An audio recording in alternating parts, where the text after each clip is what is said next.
Hello guys. I wanted to get into modern food and my personal problems with modern food because this is my first issue with it is that it makes you feel sick, and the cheaper the food, the worse quality it'll be, and typically it'll basically fuck up your body more. And that is just my first issue with this food. My second issue is that pretty much these companies they'll use all of these different ingredients, all of these different chemicals to quote unquote preserve or sweeten the food, and all of that tends to interact with your body. And when you look at all of these companies, they all do the same things. They all put weird chemicals in the food for the most part. There are some exceptions for some brands because obviously the demand exists for certain products that can be as natural as possible. But for the most part, there's an agenda to basically turn lots of this natural food into synthetic food, which I've already covered how United Nations and all of that, why they're wanting to do it. But this episode is really breaking down my personal problems with this food, which is not only health, but pretty much I grew up as an obese child and I didn't realize I had a food addiction. And I didn't realize one of the causes of that food addiction was the stuff they put in the food. And it contributed to my consumption of the food. Therefore, I feel like I have a responsibility to make others aware that this food isn't just food. When you're putting chemicals in it, you have to understand drugs in their basic form. Outside of terminology, a drug is a chemical. So whether you like it or not, certain chemicals, whether they directly or indirectly impact your cognitive abilities or your psychology, you can't argue against that. Secondly, there's lots of chemicals that interact with your genes or your body, which we don't fully understand those interactions. And that's another reason why I'm making this video.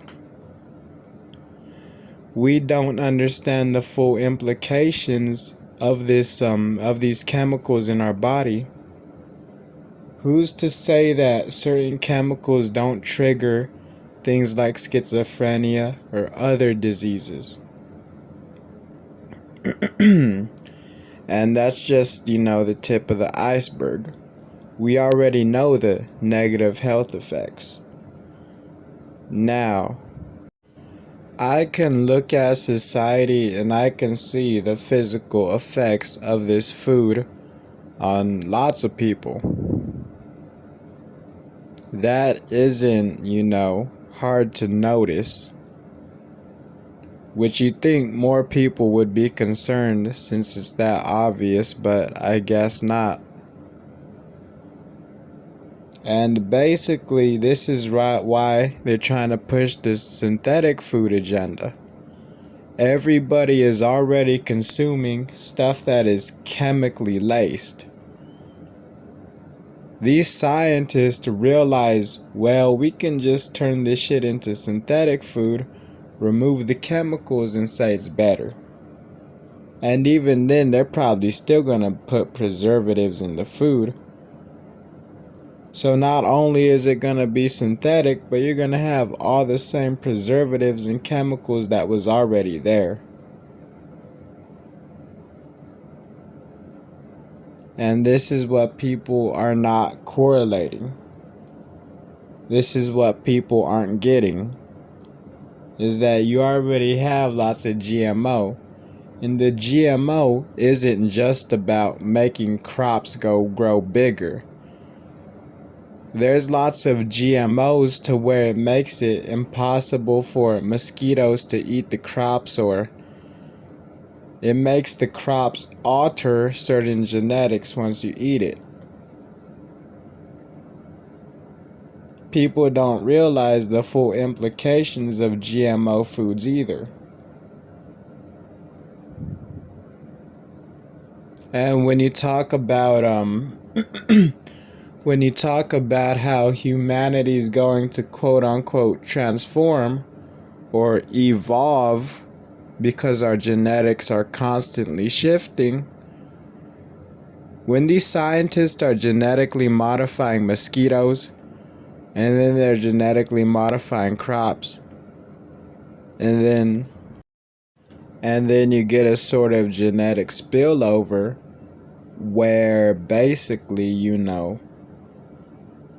certain genes from certain flies or mosquitoes make it into the human population. For example, there's lots of corporations that are breeding mosquitoes that, make it impossible for them to reproduce. And it's in their genes.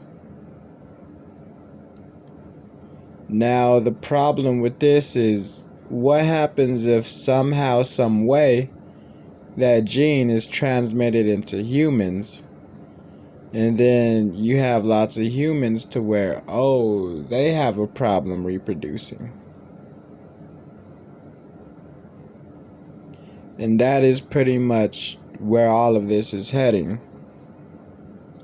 Is to where these scientists already have created a couple problems. And then these scientists, want to have these solutions, and these solutions lead to more problems.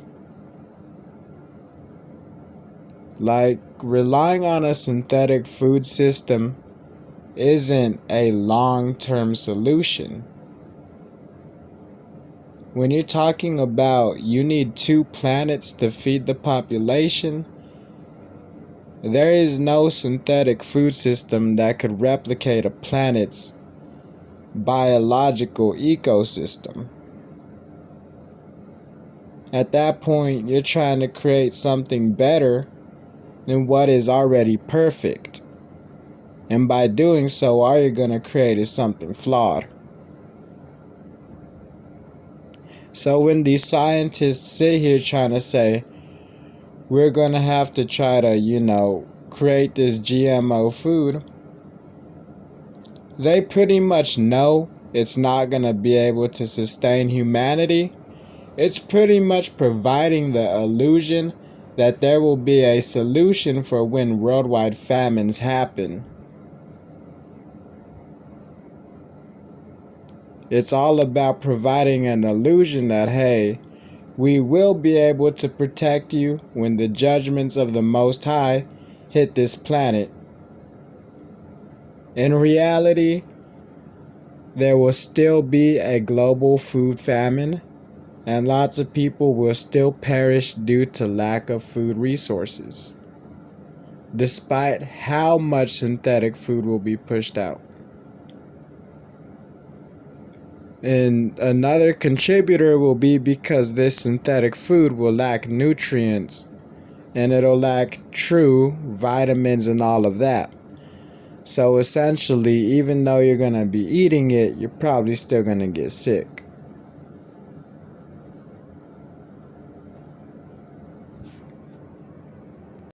And this is already happening with our current food, where we already have tons of people who get sick and then they get diseases and then they die because their diet isn't adequate enough. Imagine when there's true shortages, or when basically, the sun heats up or whatever happens, and then United Nations 2030, which really, we're talking 20 or 10 years into the future, where you're gonna see this synthetic food. Right now, they're just trying to get it introduced to the public. You're not gonna see famines probably anytime soon. The reason I'm talking about the global famines is because that correlates with the asteroids that'll be coming around in 2030, 2036, while the sun is heating up even more during that time period. That is what scientists are really preparing for. That's why this is a testing phase for the synthetic food, because it's not ready to be pushed onto the public yet. It's just in a testing phase. So what people don't understand is that this food isn't really for now. Although you're going to see it get normalized, this food is really for when certain celestial disturbance happens, or global warming or all of that, and then the ecosystem pretty much starts to die. That's why this synthetic food is being developed.